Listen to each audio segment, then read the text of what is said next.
we go. Hello and welcome to the third edition of Redleg Roundtable. I am pleased this time around to be joined by longtime veteran broadcaster Steve Physioc, who spent parts of, I believe, 4 years in the city of Cincinnati. Steve, thanks so much for joining me. Seth, thank you for inviting me on. I mean, it was 4 of the greatest years of my life, and that's exactly the place where I met the love of my life, Stacy St. James, and she agreed to marry me. And we spent 2 years together in Cincinnati. Okay. And of course, I was there for a number of years before heading to the Bay Area. Well, I guess you've already mentioned probably that your favorite memory of the city is meeting your now wife. Do you have any specific Reds memories? And we're going to go way down the memory lane, but I like to start off by, associating you with the Reds themselves. What was your favorite thing with the Reds that you covered? Well, obviously, it was the Pete Rose record-breaking hit of Ty Cobb, and it surrounded our wedding. And it was interesting because at the time I was working with my dear friends like Marty Brenneman and Joe Nuxhall, and Lou Rainoni was the producer, and the director was a dear friend, a great guy, and Roy Alfers. And we had a blast. But if you recall, in 1985, that was the year that Pete Rose broke Ty Cobb's hit record, and it surrounded our wedding. Oh, And wow. I was about ready to propose to my wife. I never did. She was a little impatient, so she actually proposed to me. But I got a baseball, and I have it over here. And I asked Pete, I said, when do you think you're going to get the hit that will break Ty Cobb's record? And he immediately goes, August 23rd. And I shook my head and I said, where would you come up with that number? And he goes, well, Steve, only I think he said something like 62% of starting pitchers are right-handed starting pitchers. At the age of 46, I'm only going to start against right-handers because he was the manager. And he goes, and I'll sit against left-handers. And at my age, I'll probably hit between 260 and 265. I'll get this number of at-bats. And as you know, Pete was very good with numbers. And Yes. So he said, August 23rd, I'll break the record. So I said to Stacy, my wife, and I said, let's get married September 7th. And August 23rd comes and passes, and Pete doesn't have the record. And we are going to get married on September 7th and then go on our honeymoon. But the television station, WLWT, told me, you can't go on your honeymoon until Pete gets the hit. So Sure. there was all this pomp and circumstance surrounding my marriage, along with Pete getting the hit, and Jerry Springer, who was the news anchor who I worked with. I was the sports anchor. He was having fun with me every single night that Pete doesn't have the hit. How are you going to get married? And he actually tied the record in Chicago. And I had a Cubs game on a Friday, and my rehearsal dinner was that night in St. Louis. Well, it was the Cubs-Reds day game, Wrigley Field, starting at 1:00, and I only did the middle innings. Ken Wilson and Joe Morgan did innings 1 through 3, and then 7, 8, 9. But for some reason, both of them had to leave. They had to leave early, even though they knew I was getting married. But I was the newcomer, so I said, I can't fight this. So they said, you have to do innings 4 through 9 by yourself, which I did. And Roy Alfers, who's the terrific director, he told me, he said, I know, Steve, you've got to get out of here, bus to the airport. And so he just said, when Pete does his press conference, you go. And this is the post-game press conference after he had pulled to within 1 of Ty Cobb's record. And the interesting backstory of that, I had flown in that morning. I was going to take a cab, and this gentleman who drove a limo came up to me and he said, excuse me, I can give you a lift to wherever you need to go for the same price as the cab. And I said, well, okay. I checked on it, and we got into a conversation. And this guy knew Chicago very well. And he said, this was the old Wrigley Field before it's been redone. And he said, during the game, I'll wait for you in the 7th inning, because he thought I was just going to do innings 4, 5, 6, and then get out of there and go to my rehearsal dinner. Well, in this case, I had to do the rest of the game as Ken and Joe headed to the airport for their assignments. And apparently there was a gap in the press box. And so I would literally turn around, look outside, and there was a tire store across the street from Wrigley. Mhm. And he said he would wait there and he knew exactly the view. So I kept on waving at him like, stay there, stay there. Anyway, the game ends. They do the Pete Rose press conference on the field. I bust out of there. Roy Alfers, our great director, he just plays music to the end as I go out. And this guy, who's the limo driver, I'm telling you, I have no idea how he did it, because most people tell me that would be impossible to get to O'Hare Airport that fast. And he's going through people's yards, through alleys, through parks, and this limo's going crazy. And it was just like the scene from a romantic comedy, trying to get to the church on time. And back before 9/11, you could do this. Well, he Sure. pulls up to the side of the airport. I run inside and I actually yell at the gate agent. I say, hold flight 489 to St. Louis. I'm getting married. And the gate agent called. They held the plane. I got in the plane. They started clapping. I went there, made the rehearsal dinner, got married the next day. Sunday, we flew back to Cincinnati to see Pete. He goes 0 for 4 against a right-hander on Monday, so we can't go on our honeymoon. On Tuesday, a left-hander starts, so he doesn't play. And then on September 11th, he gets the base hit to beat Ty Cobb and to break the hit record. And before 9/11, that's what 9/11 always meant to me, the day that Pete Rose broke Ty Cobb's hit record. So there's an amazing story surrounding that with my getting married. And I still have a baseball that is signed, Stacy, will you marry me? And on the other side, Pete wrote, but not until I get the hit. And the best part about that signature, Seth, is that Pete Rose misspelled until. He spelled it IN-TIL. But he is a guy that you could go into the clubhouse, you could sit in his office and sit on the edge of your seat listening to him tell baseball stories. But he had a lot of fun with me, as did some of the other members of the team, like Tony Perez, get me to the church on time. And it was a great memory and a great story, and one of the true stories I love to tell about my time in Cincinnati. Absolutely. Well, the funny thing is, I have a wedding baseball story. One of my groomsmen was Matt Andrews, who was a Louisville Bats play-by-play voice. Okay. Uh-huh. And so he was in my wedding, and King Griffey Jr. was about to hit his 500th home run. And I had gone to see Griffey on Wednesday or Thursday, and then we went to Dayton where I was getting married. And the rehearsal dinner was Friday night. I had Matt with a little earbud in, trying to find out if Griffey hit the home run. And then at the wedding, he's got his earbud at the reception, not during the wedding. And then we go through the whole thing, and he never hit the home run.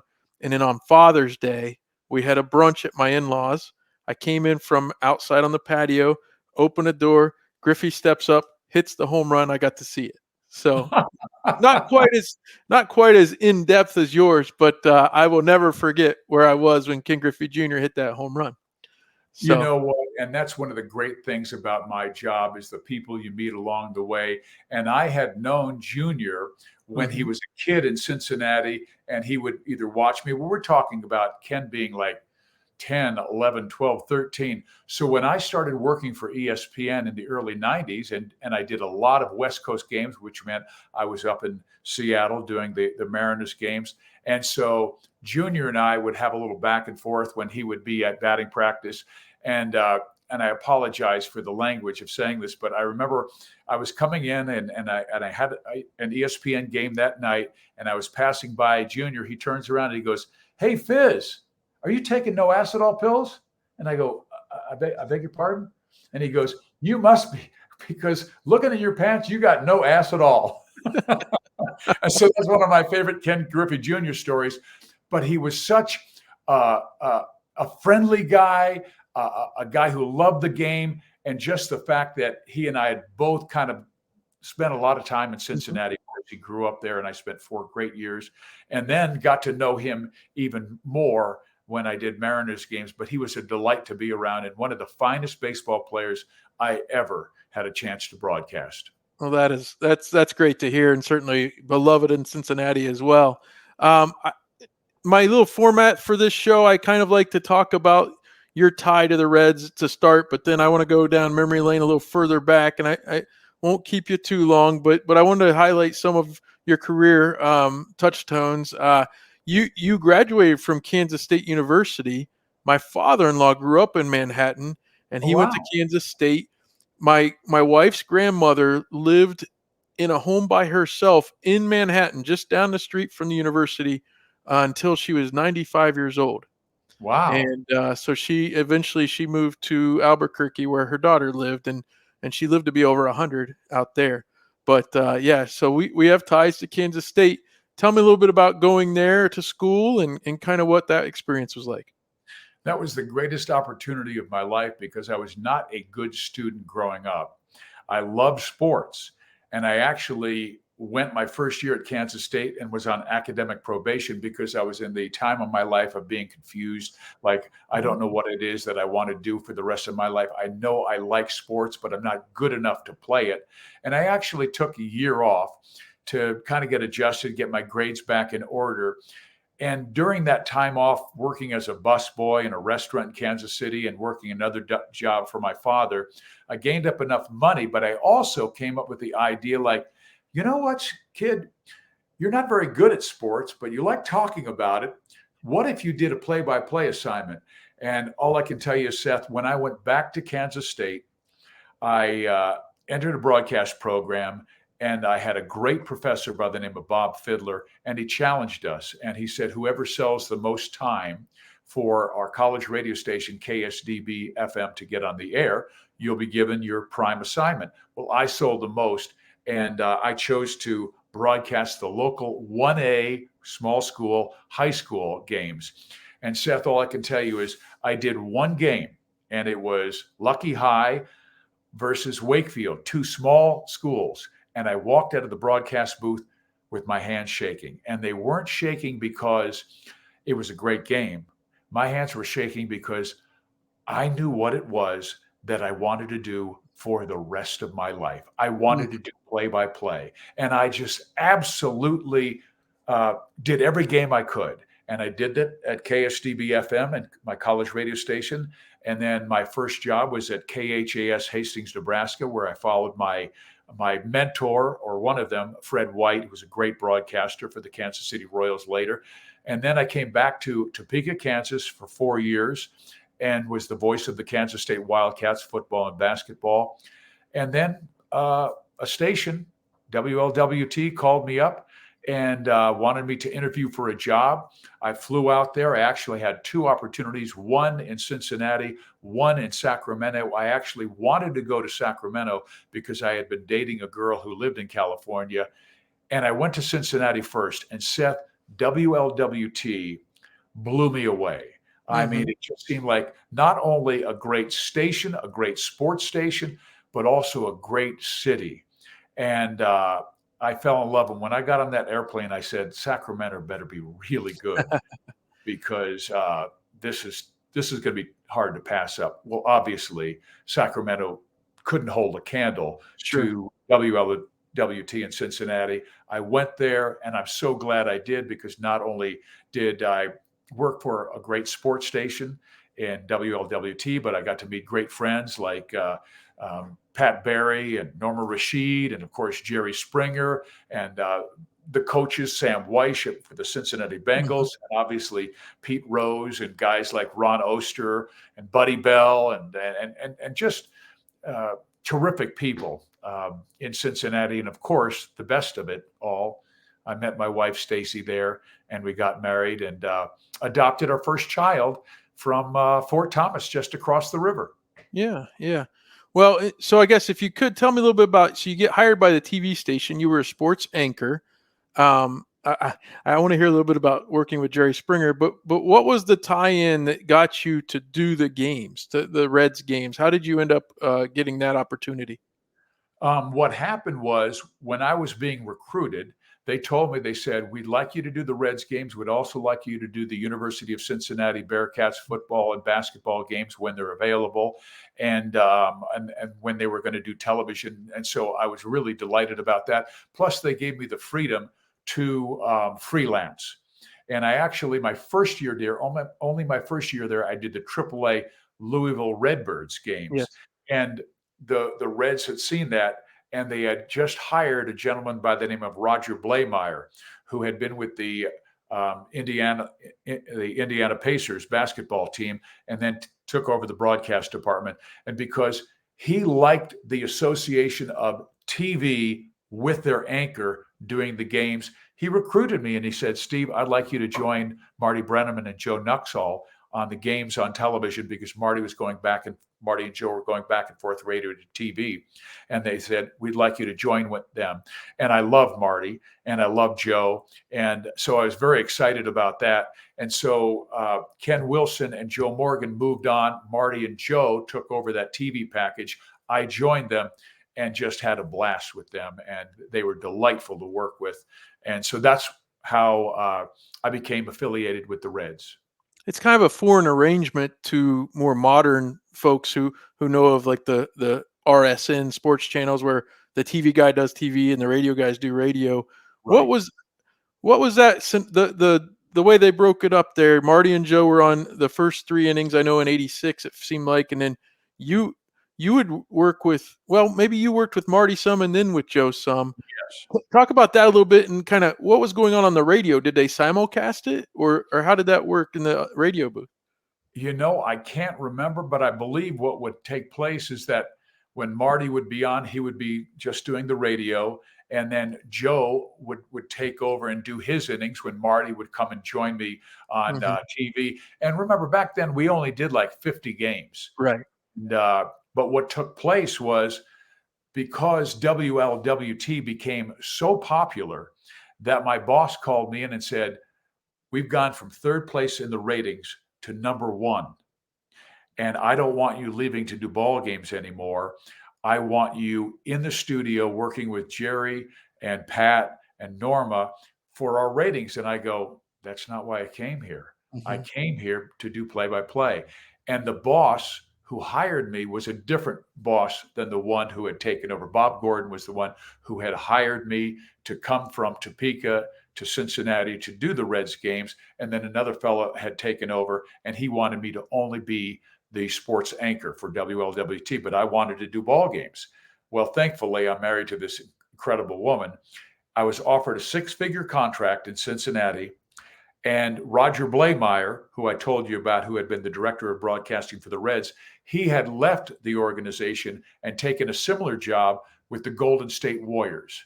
And he said, Steve, I showed your tape to a friend of mine who runs a TV station in the Bay Area, and he likes your work. He will give you freelance work 1 day a week for $150 a day. And I'm thinking, I've got freelance work one day a week, or a 6-figure contract in Cincinnati, but the Bay Area was going to give me freedom to freelance. Well, I chose that. And luckily I have a wife, even though we had just adopted our daughter. She was 1 month old. And my boss said, you either take this job or we'll get somebody who will be the solid anchor and not do play-by-play. And I left for the Bay Area, took that job. And within 3 months, they moved me on in the middle of the season in August to do the San Francisco Giants games. And I actually had the call when the Giants clinched the National League West that year.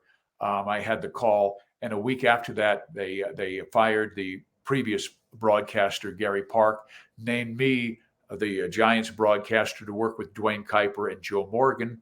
And then I also did the Fresno State football, basketball package.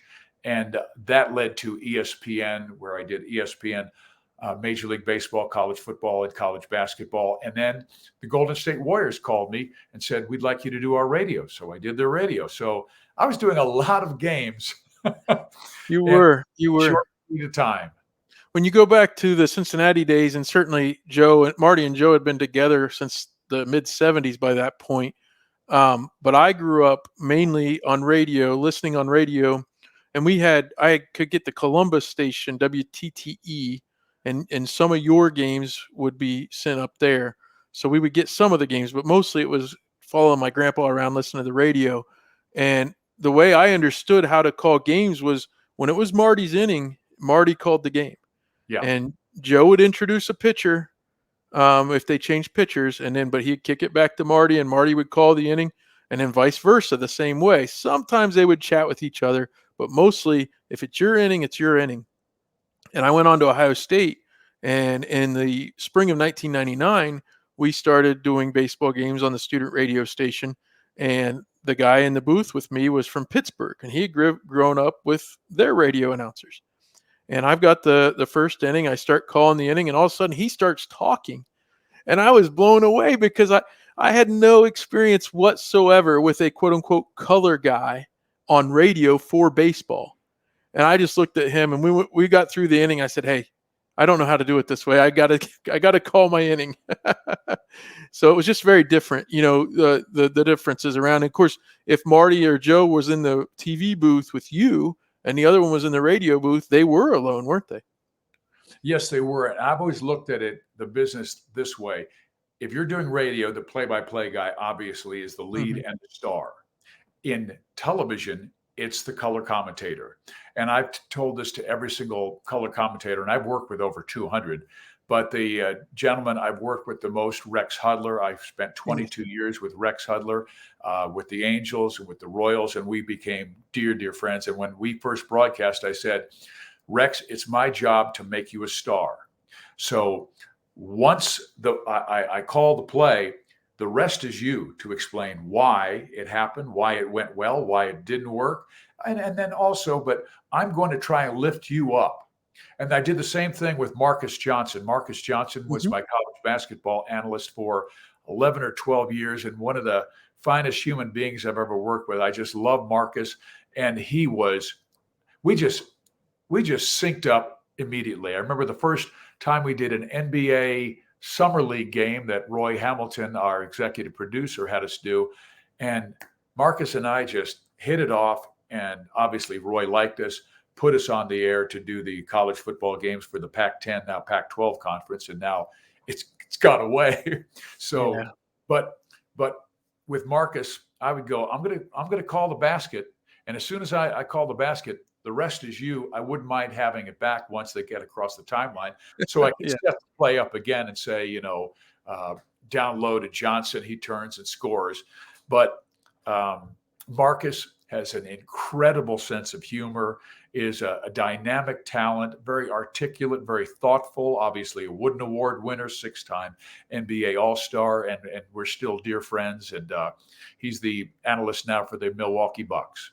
Okay, yeah. And I think I remember, did you do work with him with Fox Sports I did. Network when you did Pac-10 games?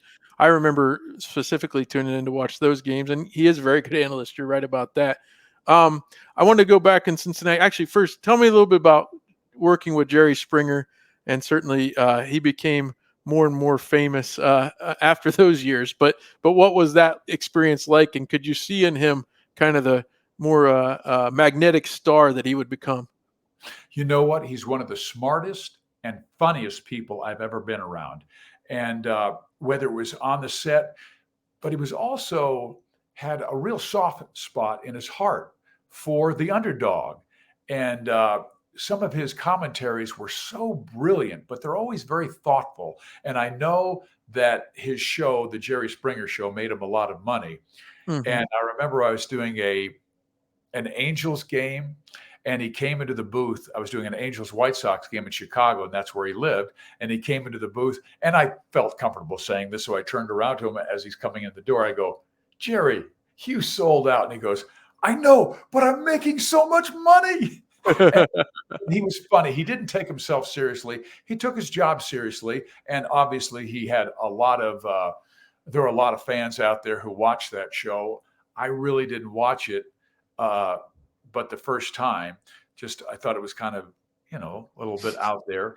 Yes. But when we would go out after a show, he would be mobbed by the locals in Cincinnati, and he just handled it with such grace and so much fun. And I remember the two of us went to the Blind Lemon up on Mount Adams, and coming out of the bar at the same time was this young lady named Stacy St. James with her boyfriend.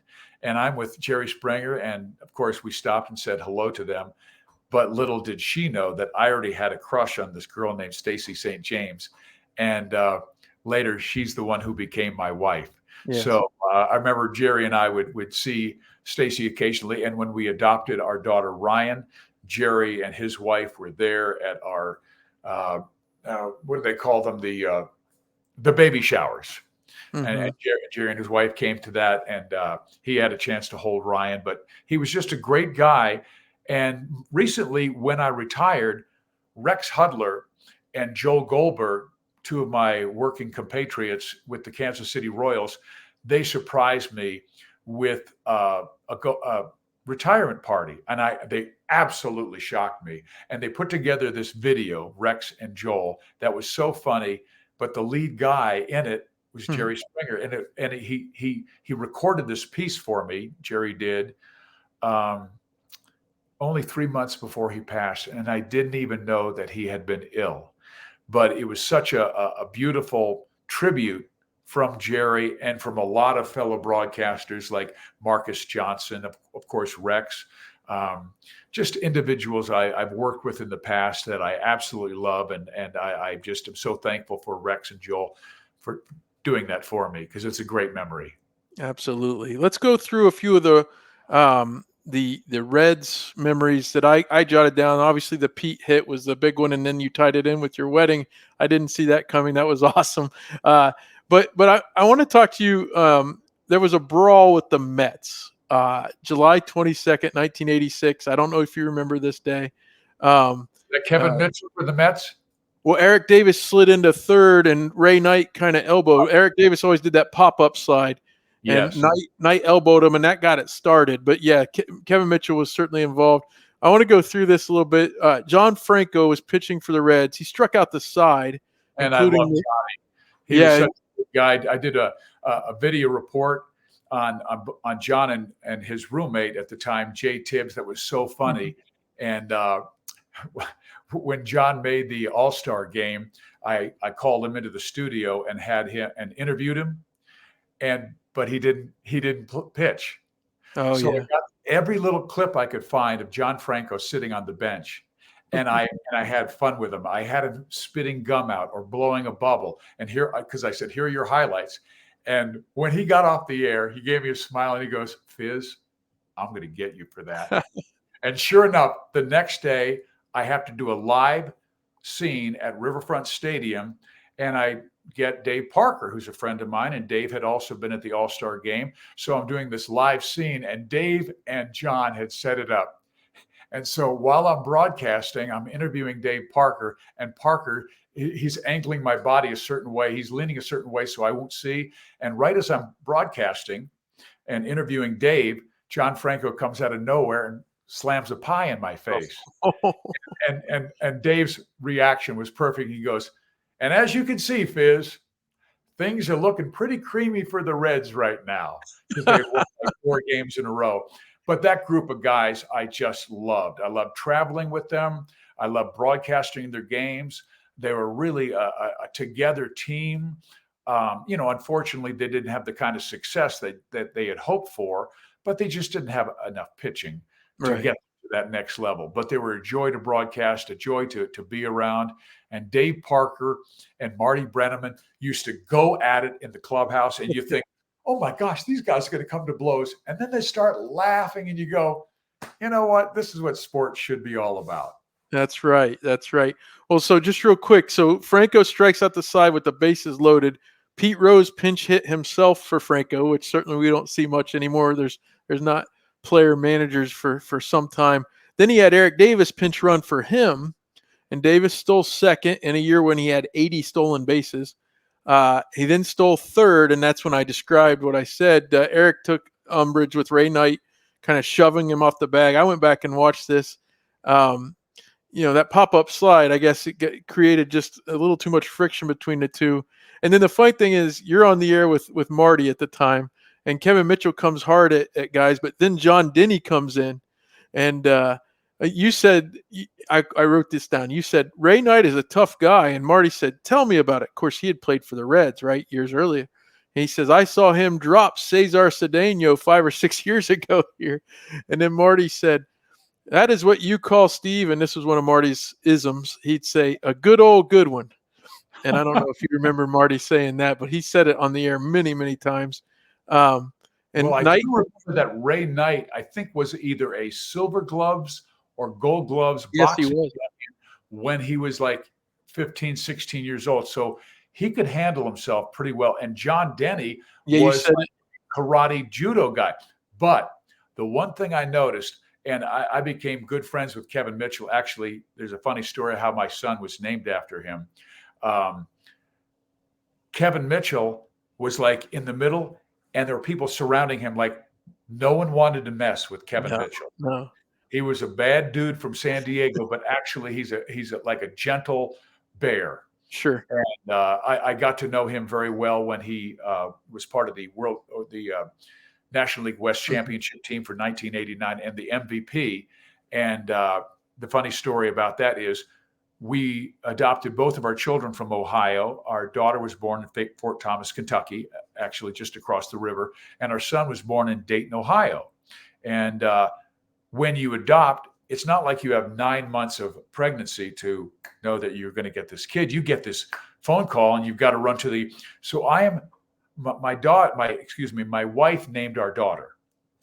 And as we're driving to the airport, she goes, "Well, here's the list of names I have for the boy we're adopting." And I'm going, "No way." So I actually went down the Giants roster and I go, Will Clark, Will Physioc, nah. Robbie Thompson, Robbie Physioc, nah. Kevin Mitchell, oh, Kevin Mitchell, and so we named him, kind of in a funny way after Kevin Mitchell. Kevin Andrew, my little brother's name is Andrew, so it's Kevin Andrew Physioc, our son is named. And when I told Kevin Mitchell this, he went nuts. He thought that was the greatest thing in the world. And he came over. I'm going to get up for a second. And he goes, "You give this to your son right now." So here's a Kevin Mitchell baseball bat. And he goes, "I want to meet him." And this is after he won the 89 MVP.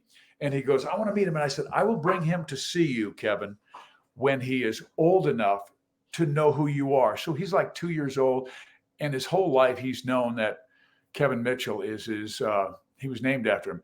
So I take him to a Giants game, and I know Kevin's going to be there. At the time, he was with the Reds. Yeah, he was absolutely. coming back with the Reds, and I hadn't seen him. Well, other than the ESPN games that I was doing when he was on the West Coast, but I had just recently done a Dodgers game against the Reds that he had played in. And I told him that I'm going to bring my son. So I have my son behind the batting cage, and Kevin Mitchell comes out of the dugout. And it's the first time he's been back to Candlestick Park since he won the MVP. But now because he was traded to the Seattle Mariners and then to the Cincinnati Reds, comes back as a Red. And my son, I go, "Hey, Kevin, there's Barry Bonds." And my son's like, "No big deal." "Oh, and there's Will Clark." "No big deal." And I go, "Oh, here he comes, Kevin Mitchell." My son's like vibrating. He's so excited to meet Kevin Mitchell. And the swarm of photographers surrounds Kevin Mitchell because it's the first time he's been back in Candlestick since he was the MVP. And as soon as he sees my son, he breaks through the crowd, runs over, grabs Kevin, and the photographers come over and flash all these pictures to take of Kevin holding this little boy. And 2 weeks later, somebody from Upper Deck Cards calls me up and go, "Hey, Mr. Physioc, we have this great picture of Kevin Mitchell holding a little boy, and someone told us that it's your son." And I go, "Oh, yeah, he was here." And he goes, "Well, with your permission, could we use it on his next baseball card?" And I go, "Sure." So the Kevin Mitchell card, I think in 1992 or 93, on the back of it is Kevin Mitchell holding his son. And that's my Kevin. So it's Kevin with Kevin. And I've always had this soft spot in my heart for Kevin Mitchell because of the kindness that he showed my son and also me through the years, even though he's this tough, San Diego guy Hmm. that I got to know very well, and I heard about his backstory, and it wasn't the easiest in the world. But to get back to that story, I always remember him being in the middle of that fight, Yep. and no one wanted to really get near him. Meantime, Davis and Knight did duke it up a little bit, and John Denny had somebody in a headlock. It was a pretty wild scene, but that was one of the best fights I have seen. Yeah, that was. And actually I was a sports writer for 12 years at a paper here in Columbus, and my editor actually, he was at that game, but he had recorded it on a VCR tape. Even this was been, you can find it on YouTube right now anytime you want, but 15 years ago you couldn't. And he brought the tape into the office, and he goes, "I want you to see this. Did you ever see this?" And I was like, "Wow, that's amazing." And yeah, just amazing. That was the interesting thing too. George Foster was with the Mets, and he didn't come off the bench supposedly, and it really kind of ended things with him and the Mets. He didn't get to finish out the season with them. So we already talked about Pete and the hits record. Talk about that young crop of players: Eric Davis, Barry Larkin, Paul O'Neill. We mentioned John Franco, Tom Browning. They all kind of came right at the same time, about the time you were there. Yeah, and all those guys I absolutely fell in love with. Eric Davis was one of the most dynamic players, and I'll always remember when he suffered cancer later in Mhm. his career and had to sit out for a year. Uh, when I saw him, I was doing, I'm not sure if I was doing Fox Sports or ESPN, but either way, I was in the uh, clubhouse with Eric, and I had known him when he was in Single A, and I'd go down to spring training, and that's where I first met him, where he was one of our top young prospects in the Reds organization. But later in his career, after he missed a year, maybe a year and a half because of the cancer, um, we were in the clubhouse, and he could not have been any nicer and also more grateful. And he said, "Fizz, I think every ball player should have to sit out a year because you'll find out how much you love the game." And he goes, "I missed that year, and I'm just playing for the love of the game right now." And he played with such joy after that. He played with joy even before, and he was such a talented ball player. But the other guys loved Tom Browning. He was awesome. I didn't do his perfect game, but I had a chance to watch him throw some shutouts. And he was one of those guys that was so competitive, but also fearless, even though he was kind of a soft tosser. But boy, he would get into the minds of some of the hitters and then break the bat and then slam the bat down in disgust. Some of the other names you mentioned on that team, Paul O'Neill, who I Mhm. got to know, and he was one of the great competitors I saw, particularly when I broadcast Yankee games, and he was a leader on that team. I don't know how many times Rex and I would be broadcasting a game, and let's say Paul O'Neill would break a bat and roll a ground ball out to short and get thrown out, and HUD would go, "I give him 4 seconds before he snaps." And Yes. sure enough, Paul would go into that dugout and just wear out some water cooler or whatever.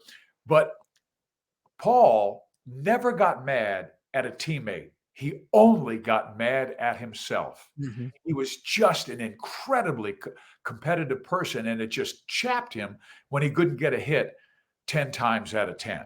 That's But right. that group of guys certainly was, and I already talked about John Franco, my respect and love for him. Just a great guy to be around, very funny. Um, Great group of guys, but they were a little before their time, before they Mm. became the quality stars in the game. Obviously, Johnny with the New York Mets, and Eric Davis went on to great things as well. Paul O'Neill, of course, with the New York Yankees. Um, so we all find our match somewhere. Yeah. Well, and I guess before I let you go, I wanted to tell you a little bit, and have you talk a little bit about, you were part of two teams later on that won World Series titles, and I'm not blowing smoke here, but around the time you went to the Angels or were with the Angels to start with, it was the first chance I had, and as a college age student or just out of college, staying up a little later at night, things like that. Here in Ohio, your games were on late. Um, Vin Scully, and then even your voice. I often fell asleep, 1 a.m. or so with you describing the action of those games, because we would get the baseball package with my college roommates and things like that, and you know great memories of you and Hudler doing those games, and then of course again knowing their ties to Cincinnati and seeing that, and then you end up, I guess, if you would talk about those years, but also your Kansas City years, kind of going back home and kind of wrapping up your broadcast career that way. Well, first of all, I just wanted to thank you for mentioning my name in the same sentence as Vin Scully. Vin, in my opinion, is the greatest baseball broadcaster of all Yes. time. We became friends in Southern California. He doing the Dodgers. I had a chance to do the Angels for almost 15 years. And just every time after a Dodger Angel game, we would sit down, have a glass of wine, and talk. And he was just a lovely man. I absolutely really respect him tremendously. And but the connection that I had with both the Angels and the Kansas City Royals championship, they were very similar teams. They were both the best base running teams. They had incredible chemistry. They had great defense, and they had unbelievable bullpens. Yeah. For the Angels, they had Troy Percival and Francisco Rodriguez, who came up at the very end of that 2002 campaign, Scott Shields and Brendan Donnelly. Obviously, with the Royals, they had Luke Hochaver and Greg Holland and Wade Davis and Kelvin Herrera, and just on and on. And both of them had the mentality, if the starting pitcher can just give them 5 innings and give the bullpen a tie game or a 1-run lead, they were going to win it. They were going to win that game. And also, there's unity on both teams. I thought Mike Scioscia did a fantastic job as the manager. Bill Stoneman was a great general manager, and they had this great unity, and they were left alone so they could build that team by themselves. And with the Royals, the Glass family pretty much gave a carte blanche to Dayton Moore, who's, in my opinion, an exceptional general manager and a man of integrity, a born leader, and Ned Yost. They had a great unity, and they were allowed to build those teams. And with Mike, I remember talking to him, and he said, we're going to win on pitching and defense and speed. And Ned Yost was pretty much pitching, defense, and speed. But both those teams had this love of each other, where they literally would leave their ego in the locker room and play for each other. I mean, the Royals in 14 and 15 were last in Major League Baseball in walks and home runs, and they won a world championship. To me, the only way you do that is through unity and a great bullpen, and they had a ridiculous bullpen. Yeah, those bullpens remind me a little bit of the Nasty Boys with the 90 Yep, Reds when they exactly. won it all. And certainly that was, if it's the 5th or 6th inning and you're behind, you're not coming back on these guys. So they were certainly that way. Well, again, I appreciate everything from you. I wanted to give you a chance to talk a little bit about your books. And I had this phrase in my mind: men with voices like yours that are so good for radio and TV should not be able to write novels. Okay, that you shouldn't be able to do both, Steve. So tell me a little bit about your books. The Walls of, is it Luca? Is that how you pronounce it? Yes, it Uh, is. and then Above the Walls, and you've got some baseball books as well: Walks with the Wind and Catching the Wind. Yeah, and it's really interesting because I think it's my passion for storytelling. I mean, Mm-hmm. as a little kid, I was a reader. I read all kinds of books. And when I was a sports broadcaster, I really did not read sports books. I would read the classics, whether it was John Steinbeck or Ernest Hemingway, or in this era, Kristen Hanna and Diana Gabaldon. I just fell in love with great writing and great storytellers.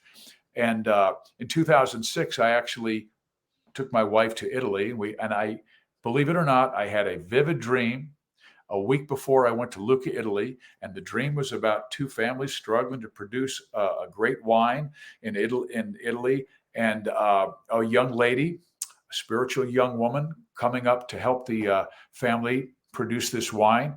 And I woke up, instead of going back to sleep, I wrote down the outline, told my wife about it the next day. And a week later, we're driving into this town, never seen it before, never been there, didn't read about it, but it was Lucca, Italy. And I said to my wife as we're driving in, oh my gosh, this is it. These are the walls I saw in my dream. And if you drive around this way, there'll be this little turret where you can go in, enter. And sure enough, we drove around. There was a turret there to enter. Huh. It's like, so now I'm interested. And I bought a book about the history of Lucca, Italy, fell in love with it, and wrote a story about 2 families struggling to produce a great wine in Italy's dark days of World War I, the rise of fascism, and Mussolini. Both books are love stories / historical fiction. And The Walls of Lucca and Above the Walls were rewarded by Reader's Favorite and Reader Views as best historical fiction in 2018 and 19. And the book Walks with the Wind was named the grand prize winner by Writer's Digest. And Writer's Digest is in Cincinnati. Oh, Their wow. organization is in Cincinnati. And I won that award in 2021.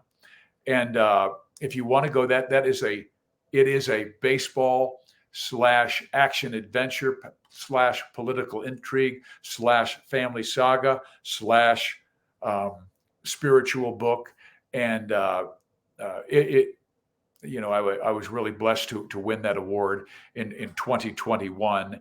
And then the sequel, Catching the Wind, is where my young star gets a chance with the major league team, with the Kansas City Royals. Yeah. But the surrounding element of all my stories is team building. Whether you're working on a vineyard trying to produce a wine, or in Sam Cloud Carson, who's the fictional character in Walks with the Wind, how he lets go of his ego and connects with other individuals to be able to make it.